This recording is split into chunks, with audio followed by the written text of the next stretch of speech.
pay differential never seems to close, and the World Economic Forum found that if we continue at our current pace, it will take 100 years to close the global gender gap. So we literally cannot wait that long. And that means that we need more help and more ideas and more storytelling, because we've got to break down the barriers, many of which are inside our minds. Now,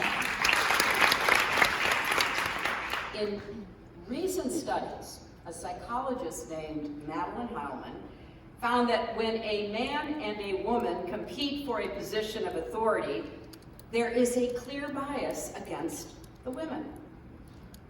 These studies were carried out with blind resumes. In other words, people were presented 2 resumes. One said Jane on them, one said Joe on them, but everything else was the same. Education, experience, everything was the same.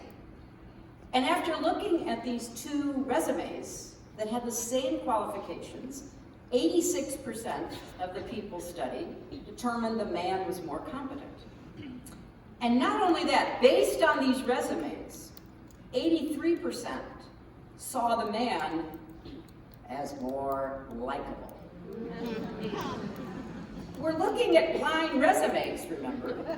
The only difference is Jane and Joe.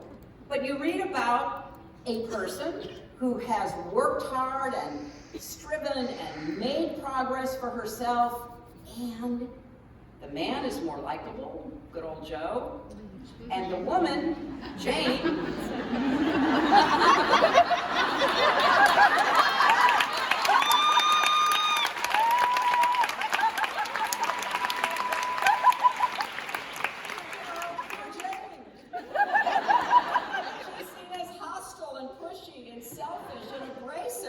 and untrustworthy.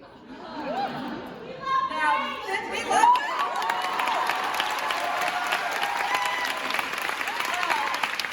actually, we are Jane.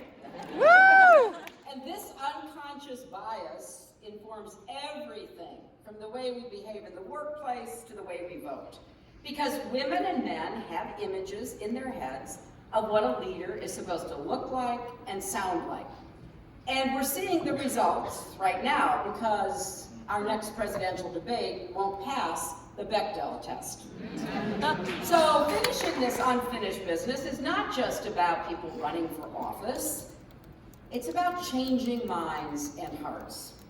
And it really matters when women's stories are told on the most high-profile stages in America. And so I've been personally encouraged by the progress we've seen toward diversity and inclusivity over the past few seasons on Broadway, but don't stop. You know, in 2016, not otherwise a banner year for our country, it was a high watermark when it came to celebrating voices that were once marginalized. I was thrilled when Hamilton and The Color Purple swept the Tony Awards, and Eclipsed and Shuffle Along and On Your Feet earned well-deserved nominations. But the next season, not so much. And as you know, Broadway doesn't have one single artistic director or board that makes sure that diversity and inclusivity are, raised at every turn. So we have to keep looking for those who are carrying the banner forward. So in 2017, Lynn Nottage and Paula Vogel finally made their Broadway debuts with Sweat.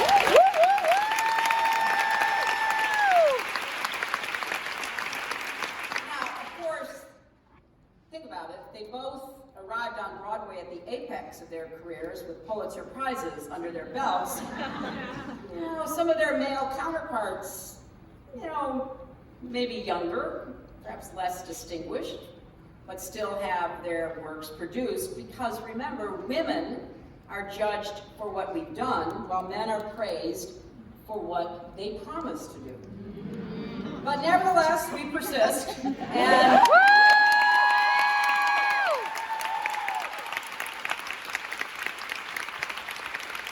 last season, young John Lee made history as the first Asian American woman with a play on Broadway, and you know, you gotta wonder whether people who showed up for straight white men were in for a bit of a shock.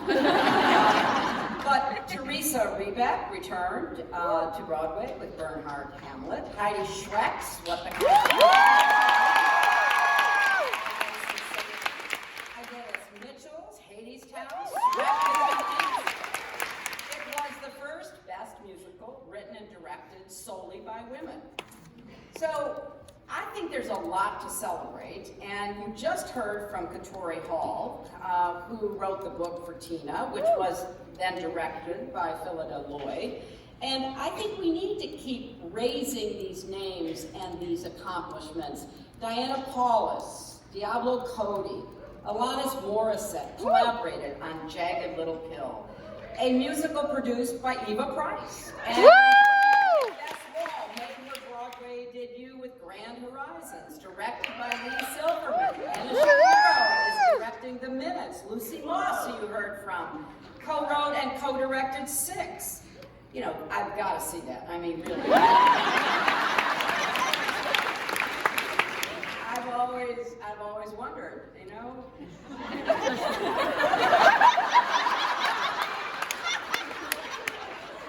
There are parallels.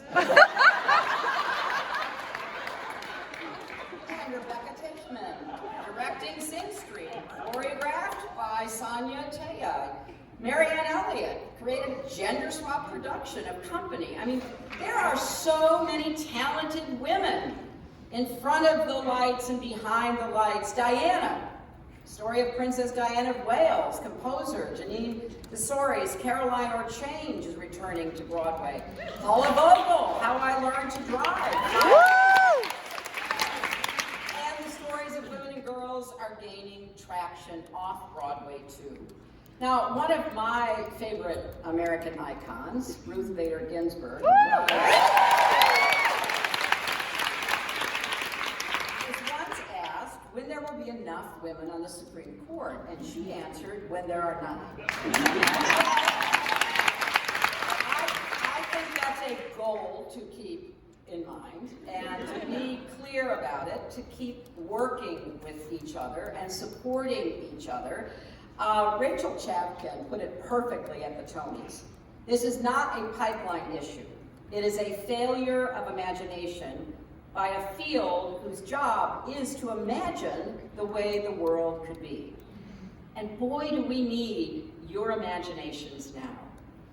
We cannot afford to go backwards. We cannot afford to get discouraged and disappointed and throw up our hands in despair at everything we see across our country and the world. So think about this. One of the most important things you can help us do is to imagine the way the world could and should be. You are change makers. You are people who we need desperately now more than ever. You know, it was a group of gutsy women in 1917 amid the darkness of a world war 2 years before the 19th Amendment who came together to form the Stage Women's War Relief. They worked around the clock, doing everything from packing medical supplies to raising funds to caring for widows and orphans and the wounded. During World War II, it was women who took in refugees and boosted morale through the famous stage door canteens. Women who founded the American Theater Wing, who've been at the forefront of pushing this industry forward for over a century. So I hope that as you celebrate women on Broadway today, you walk out of here knowing you're going to celebrate women and our stories every day. You're going to find ways to continue to light those candles, not curse the darkness. In 1933, Eleanor Roosevelt, who loved the theater, wrote a book titled It's Up to the Women. And I could not agree more. It is up to us. Enough with the concerns and the worrying and even the complaining. Enough with the disappointment and the discouragement. We need to keep our voices rising. We need to keep telling our stories. We need to keep going, because nothing is more important than imagining and then inventing the future that we want. Thank you for what you do.